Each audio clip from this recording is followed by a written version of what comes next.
Hello. So today I wanted to share with you a little bit of the realistic look of what's happening behind the scenes as we're getting ready and selling everything.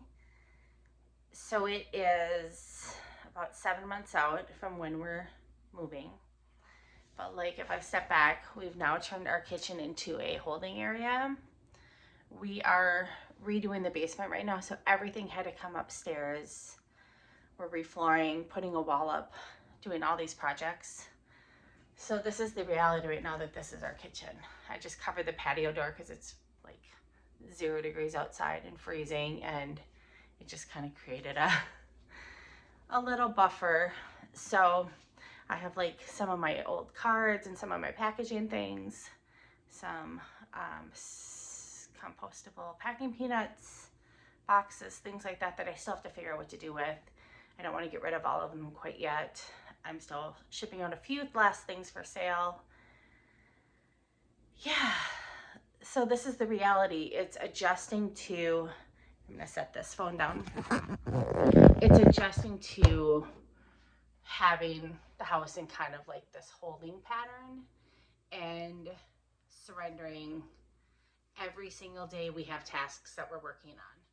So for this winter, it's a lot of the house projects, getting things out, selling things. I told you we're wrapping up in a past video, all of the selling. Everything's just being priced and marked, other than some of like the power tools, and like my husband's out right now packing up his CNC that somebody bought. So some big things, but shipping stuff, we're coming to an end on that because we just have to switch gears. And that's the main focus of this video, is you just have to, because we laid out all of the goals, the time for selling all the things online has come to an end.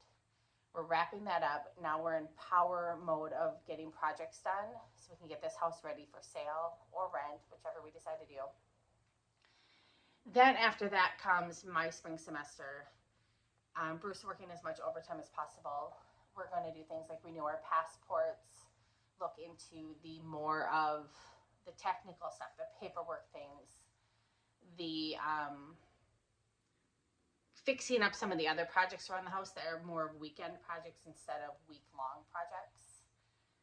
Then pretty soon it's spring, and we have some of the outdoor stuff to do. The final things we'll be doing are, like, we painted almost all of the house, but we need to rent a lift to paint the big peak and the front, so I want to do a really good coat on that. Finish painting some of the trim, stuff like that outside, but that can't happen until it's warm. Plant flowers, get everything ready to stage, all of that. So everything just has its chapter.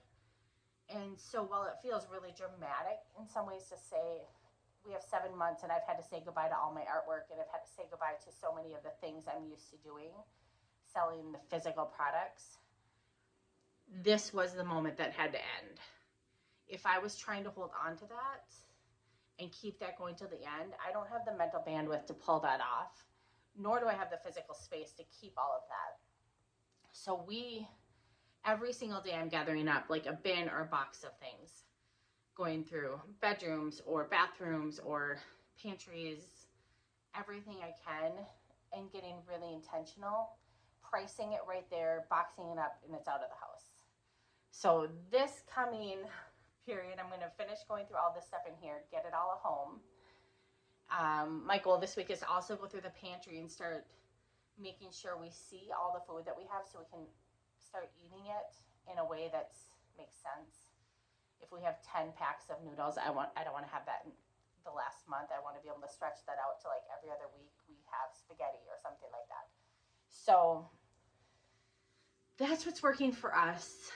When you have the luxury of extra time, it can also turn into a little bit of its own imprisonment, because if you're not really disciplined about being clear when you do stuff, otherwise you're stuck doing all of the stages all of the time, and I think that's when burnout probably really steps in. At least that's what I'm finding. So if I can look at things and just dive full in, get it wrapped up as much as possible, it's not perfectly clean like that as much as I would like that to be,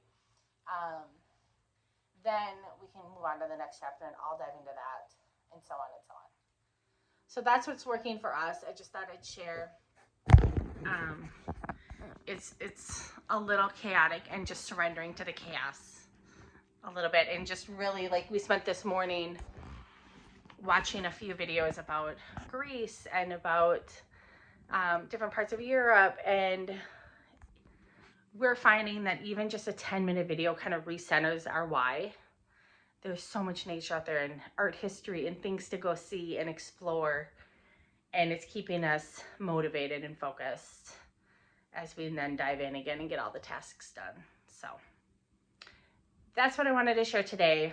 If you are planning on moving abroad or any big goal, it's breaking it up into chunks and bite-sized pieces to make that happen, so that you can just fully wrap your brain around the part that you're in and not have to carry all of them all the time, as much as possible. Some of them are longer than others, but that's the idea. So that's all I got. If you like this video, give it a like. It's a new channel, so I'll be posting every day here as we are getting everything ready to sell and travel abroad, switch life gears. So thanks for watching. Bye.